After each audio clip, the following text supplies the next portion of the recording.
trouver Ayari. Ayari, c'est Ezikian qui était en face à face avec le gardien. Contre-attaque qui s'amorce, la contre-attaque, Ndouzzi Mata qui est parti, Ndouzzi Mata tout seul face à Aubois, Ndouzzi Mata, la frappe d'Ndouzzi Mata, ça a passé juste à côté. Et Doucouré aussi qui apporte énormément de solutions. Et après ballon dans la profondeur pour Farhad, Farhad très bien lancé.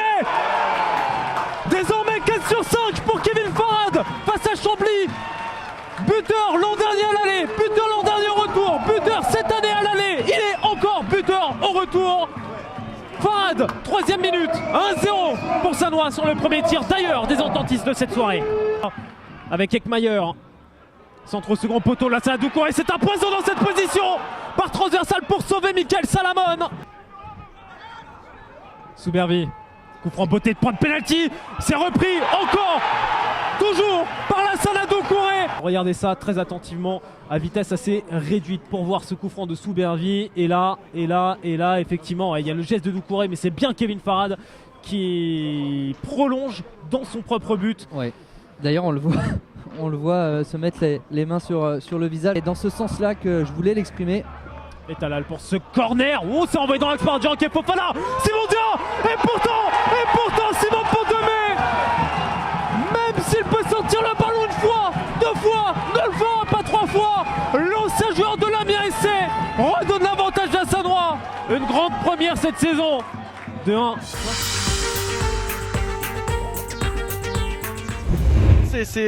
A parfaitement reculé en même temps. Attention à ce corner. Ah oui!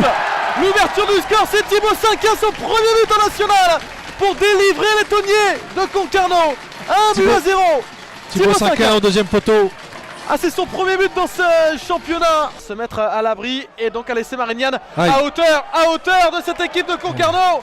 Pas de pénalty, excellent tacle dans la surface de réparation, indique Monsieur Bouillet. Là c'est rouge par contre. Hein. J'espère que l'arbitre de touche a vu. Jérémy Bru et Théo Lagadec. Là joue bien, il y a agression, il a un coup de tête. Hein.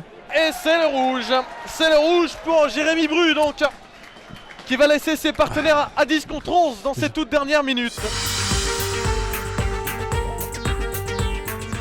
Il va y avoir du monde, ça va être sorti, finalement ça va revenir avec Lucas Dunant, l'homme du 2e poteau. Oh le poteau, et ça va être sorti, il n'y a pas de faute. Quelle occasion pour Bourg-en-Bresse. Il est un petit peu seul, attention à cette occasion, Burel, la parade de Mathieu Pichot. Oh derrière, il a failli avoir Brighton Labo qui a peut-être lancé en profondeur Romain Spano. Oh là il y a un contact avec Quentin Lacour. Non, il va pas sortir, il va le sortir. Il a la main derrière la poche et c'est carton rouge. C'est carton rouge pour Quentin Lacour. Mais ça va revenir une nouvelle fois. Romain Spano face à Alexis Sauvage. Oh la parade! Oh la parade d'Alexis Sauvage! Trop haut pour Guillaume Cousse. Bon, l'intervention, la frappe, pourquoi pas, et le but! Oh non, ça pointe juste au-dessus!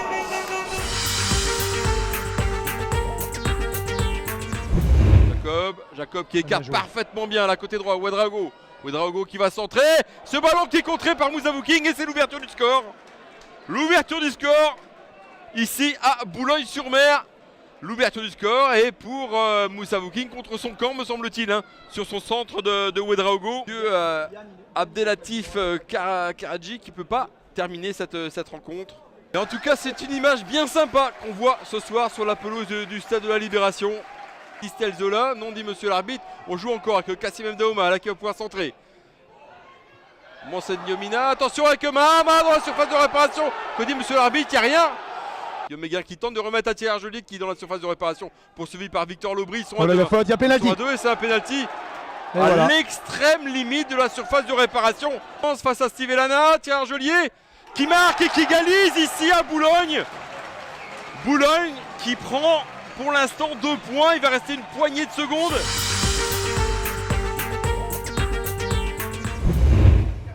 Et ça sera pour Anthony Rogy, l'intérieur pied droit. Oh, à nouveau le bel arrêt d'Arthur Despas.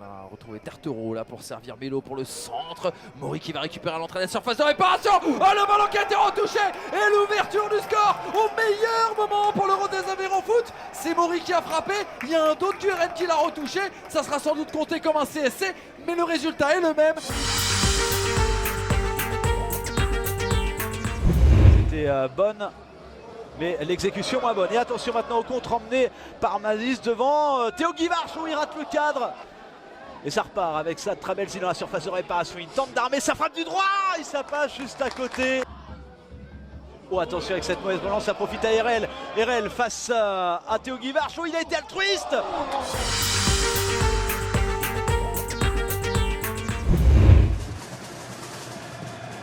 Et Tinov.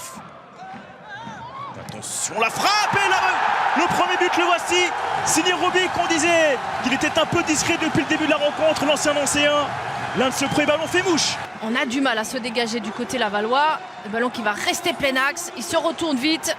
Il va tourner fort les épaules pour frapper en pivot. On voit ce duel de la tête. Il me semble que c'est Keita qui va gêner. On peut s'en remettre à des coups de pied arrêtés, pourquoi pas. Ça, c'est un bon ballon. Et Tinov qui est passé, Tinov qui va peut-être marquer le deuxième but. Et Tinov qui va se présenter, c'est Keita finalement qui ne marque pas, nouvelle possibilité pour Etinov, le crochet. Et la passe pour Robic, Robic pour Keita. Et le but incroyable étrange, de Laval. Ah, ils ont mis leur temps, ils ont pris leur temps les joueurs de Laval pour marquer, mais ils sont parvenus grâce à Keita. C'était un peu laborieux, mais au final, ça fait 2-0. Oui, on s'est quand même demandé à quel moment ils allaient frapper au but. C'est Robic, magnifique. Passe décisive pour aller chercher Keita. Pour Lambèze. Ils sont bien appliqués en seconde période et ils peuvent pourquoi pas faire très mal avec cette frappe et le poteau de Gabriel Etinov. Toujours bloqué à 3 buts cette saison, le dernier en décembre. Et voici encore Soro, toujours recherché, toujours trouvé. Ah, on réclame une main et la main donne penalty. Pour le moment, peut-être l'occasion de se relancer dans cette rencontre. Vincent Créin, meilleur buteur de l'histoire des Manceaux. Créin, le temps d'arrêt, le but. La réduction du score de Créin qui n'a pas tremblé. Et surtout Aline, désormais, le match est relancé. On va plus se temporiser un petit peu, attendre l'arrivée de solutions. En voilà, avec Etinov qui va se présenter face à Ferrand. Voilà, et le penalty, le penalty obtenu au forceps par Etinov et par Laval. Peut-être la balle au 3-1. Et le tournant, clairement, Etinov. Et voilà qui est fait avec cette fameuse mode actuelle. La Panenka, réussie avec brio, transformée par Etinov. Et là, clairement, Aline, on peut le dire, le derby sera à Lavallois aujourd'hui. Oui, là, on respire, hein, clairement.